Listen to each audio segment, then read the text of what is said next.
Okay, so what I'd like to talk about today is troubles versus issues, specifically um, what Mill's notion of a sociological imagination is, and um,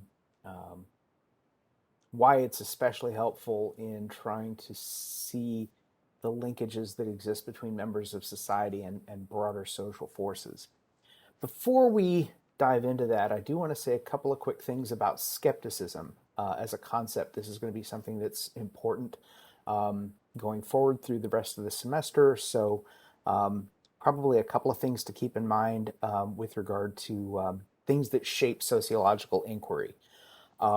There are two realizations, and they're connected to each other. So maybe we can describe them as linked realizations that shape sociological inquiry, that shape people, pursuing a sociological explanation for the way the world works. The first is that bias is an unavoidable feature of how we perceive the world. This is going to be made really abundantly clear when we look at the stuff about culture and the way that language shapes our underlying perceptions of the world around us. So, so bias is something that we can't really avoid. What we end up having to do, of course, is to sort of work around it. Um, One of the ways that this is going to be relevant to what we're going to talk about today is that the individual perspective cannot allow us to see social influences, not as such, right? That human behavior always has to be contextualized. We can't rely on the power of an anecdote, if you will, to give us any sort of insight.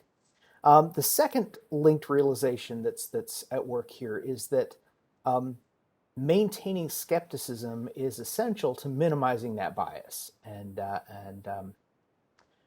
what that means is that we as sociologists have to be receptive to what are called inconvenient facts. And I'll elaborate on inconvenient facts a little bit later in this session. But I just wanted to point out that our individual perspective is skewed. It's biased. It may or may not be representative of what's happening broadly within society, and there's no way that we can know whether it is or isn't solely from the individual perspective. So we have to be skeptical that what we think we know about the world may not, in fact, be accurate. That's why skepticism is really, really important. Skepticism isn't disbelief. I want to be really clear about this. Skepticism is a sort of a level of doubt or unbelief, not disbelief, but unbelief with regard to commonly accepted or taken for granted explanations, right? The idea that what we think we know about the world may not, in fact, be accurate. Maybe it is, right? But we want to always maintain the possibility that it might not be, because what skepticism is going to drive us to do is to ask more questions, to gather more data, to be more rigorous in our approach, to make sure that we aren't just relying on, again, our own experiences or our own biased perceptions or perspective on the world. Skepticism's kind of a no-lose proposition. And here's what I mean. Let's assume that we believe something to be true. We as an individual, we believe something to be true. Um, there are two possibilities. We're right or we're wrong. If we're right, then good, right? Our beliefs are consistent with the nature of the world outside of us, and we're in luck. If we're wrong, then nothing in our approach to our knowledge, to our understanding, is going to drive us to ask any additional questions, right? And so we will remain wrong. Skepticism would drive us to ask questions. When you ask questions, you're going to discover answers. You're going to gather data, you're going to gather information, and whether you were right or wrong will be revealed in the process of gathering that additional information. And if you were right, you're going to know that you were right. And if you're wrong, you're going to have an opportunity to not be wrong anymore, right? So skepticism really is only a problem if it's more important for you to be consistent than it is to be correct. I don't know about you. I think correct is better than consistent, because being consistent about something that's wrong can have all kinds of different problems associated with it, and we want to try to avoid that as much as possible. So science broadly, and because sociology is a science, sociology specifically embraces skepticism. We look to things that will challenge what we think is true about what we know about the world. Because if what we know about the world is correct, there's no risk. If what we know about the world is wrong, then we have an opportunity to abandon what is wrong in favor of what is right. So that skepticism is a really, really healthy proposition. And I know that it's sometimes a hard sell in a society and in a culture that favors confidence and certainty over doubt and uncertainty. But doubt and uncertainty, those are the winning perspectives. Those are the standpoints from which genuine intellectual inquiry and knowledge and growth can kind of flow from. So that's why we embrace that. All right. So let's look at how this plays out specifically in the context of sociology, and specifically something that's suggested by the work of this guy, C. Wright Mills. Now, C. Wright Mills was a mid-20th century American sociologist. He gave us the concept of the sociological imagination, of course. He also wrote a number of other really important critical pieces in sociology. One of the most famous is probably his book called The Power Elite, in which he looked at the way in which power and a particular power dynamic that existed in government, in key industries, in the defense sector, and the industrial base of society overall, created a particular kind of dynamic. What President Eisenhower would sort of warn Americans of as he was leaving office after he lost his reelection bid. He warned the United States about concerns about the military-industrial complex, right? The way in which this kind of set of vested interests that were kind of housed in government and industries and in other key elite sectors of society were kind of sometimes working at odds with the broader interests of American society and American social welfare. So Mills is this really important figure. He puts a label on a thing that sociologists have kind of been doing from the beginning, and we'll see this in the next few sessions after today's session. But Mills puts a label on what it is that sociology brings to the picture, which is the ability to see connections between social forces and the private lives of people who live in a society. Right? That's what the sociological imagination is. It's the ability to imagine the ways in which things that are happening externally in other areas of society are shaping the lives of individual people within society. And Mills makes a distinction between what he calls troubles, which are phenomena specific to one's immediate circumstances, right? Things that are happening to you, things that are happening to me as an individual. Those are troubles. Issues are things that are happening at the level of society. The problem is that at the individual level, they're experienced in identical fashion. Right? So a trouble will be experienced by an individual as a trouble, but an issue will also be experienced by an individual as a trouble. For example, unemployment, right? If you're out there looking for a job, you're sitting for interviews, you're sending out your resume, and your other application materials to job postings on a bunch of websites, right? All of the things you normally do as you're trying to get a job. and you're not getting a job, right? For whatever reason, no one is hiring you. So um, you'd like to know why, right? You'd like to know what's going on. You feel stuck, as Mills says in the opening sentences of this piece that you're reading by him. People feel as though their lives are a series of traps, right? They're stuck.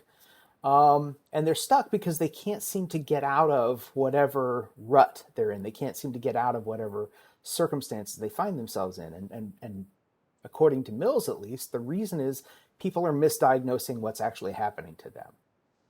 They're experiencing issues, but they don't realize that they're issues. They just feel like they're troubles. So you're looking for a job, you don't get hired. You're trying to figure out why, because you would like to have a job. Who wouldn't?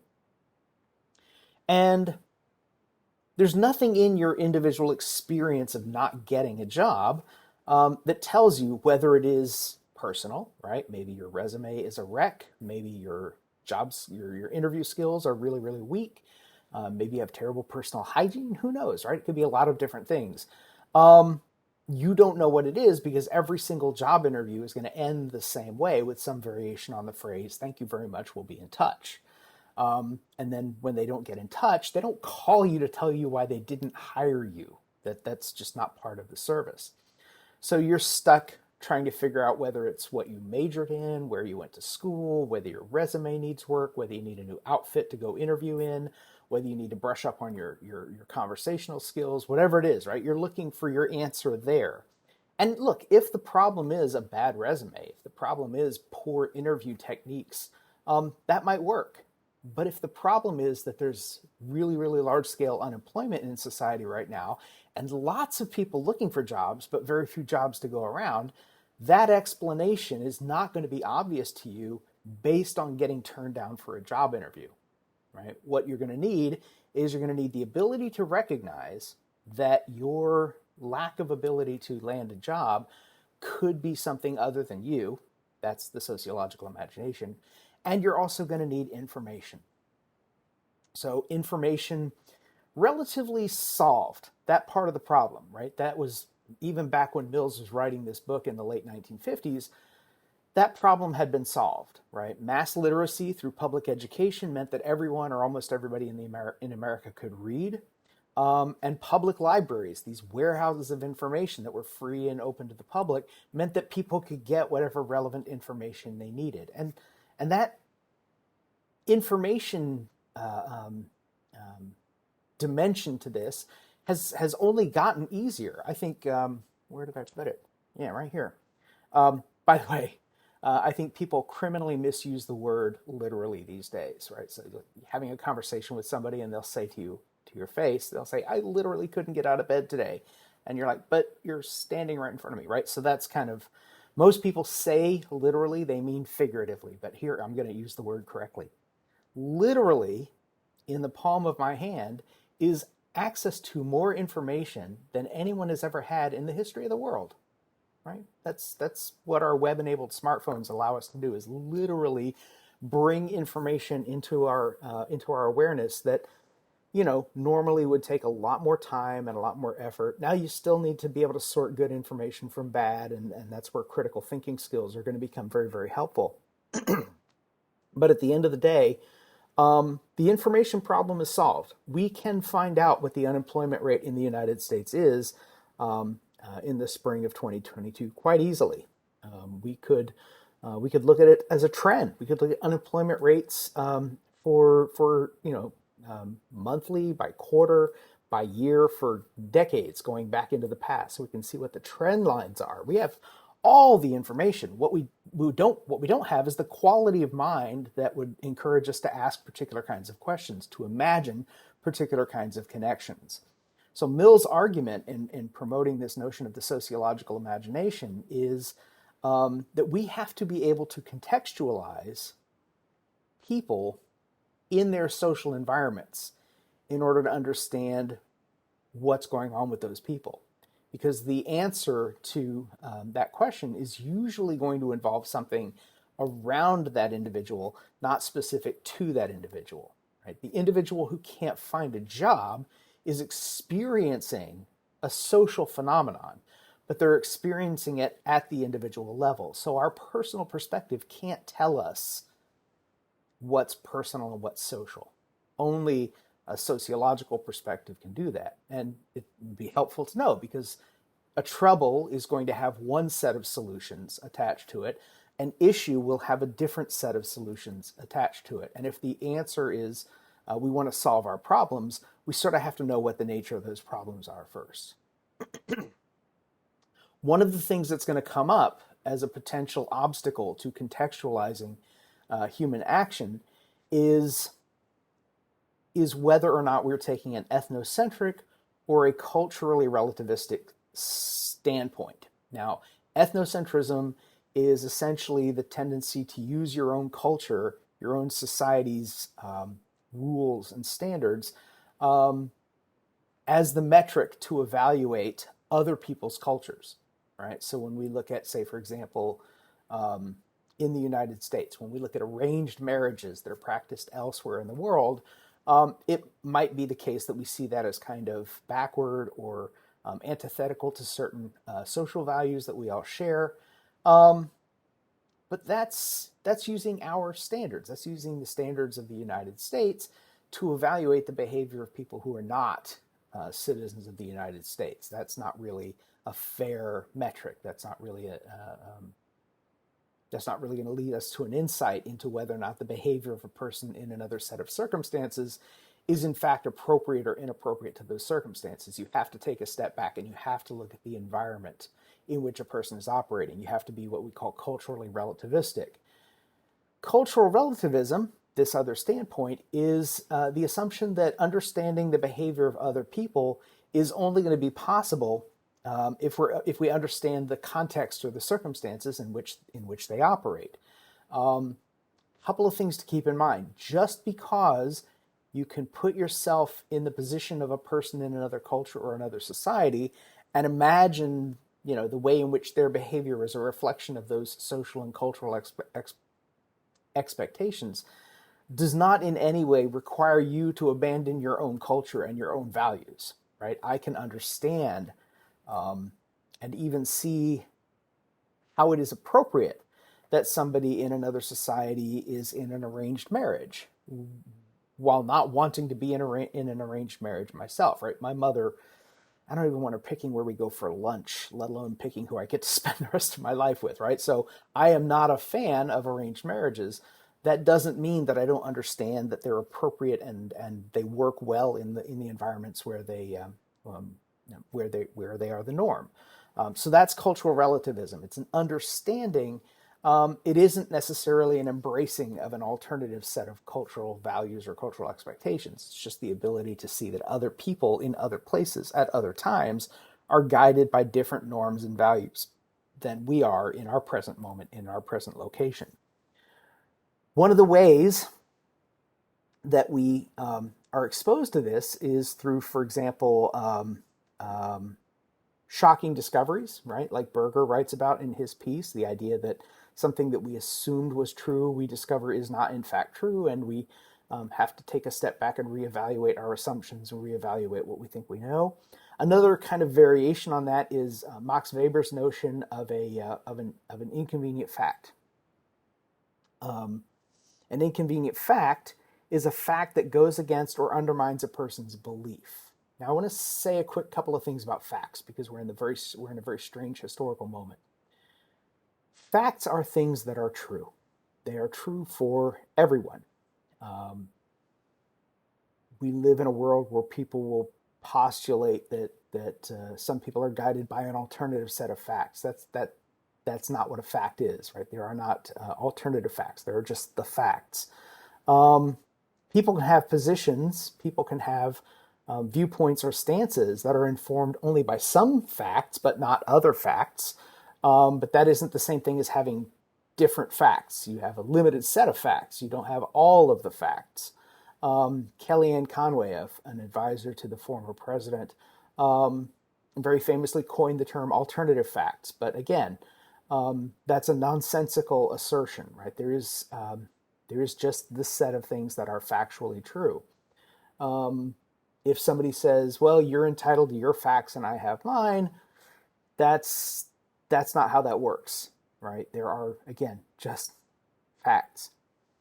But an inconvenient fact is a fact that undermines something that we thought was true, right? So maybe somebody believes that there's no gender inequality in the American workforce, and they think that that's a fact. But then here comes this piece of data, like the wage gap, which is factually accurate, right? When men and women in identical occupations get paid different amounts of money for the same jobs. That's what we mean by the wage gender gap.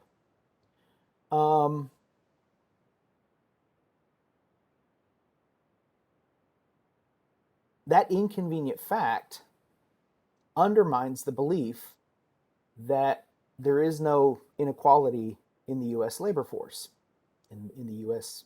economy.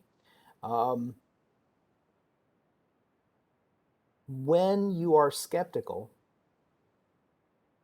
you seek out inconvenient facts. You want to be exposed to inconvenient facts. You want them, kind of in your orbit. You want to be aware of them because again, you want to be right rather than being certain. So we want to understand accurately. We want to understand the world with a degree of precision. That means we have to be open to the idea that our models need revising. And the way we know that our models need revising is that we encounter information, data, facts that tell us that our models are in fact incorrect, or at the very least need revision. And that's the value of skepticism. That's the value of inconvenient facts. That's the value of shocking discoveries. That's the value of a sociological perspective. It's going to let us transcend the biases of individual experience and individual point of view, and let us know for sure whether or not what we're experiencing is consistent with what other people experience, or if it's sort of idiosyncratic and like a one-off. That's the real value of this, and the real value of the sociological imagination in my estimation.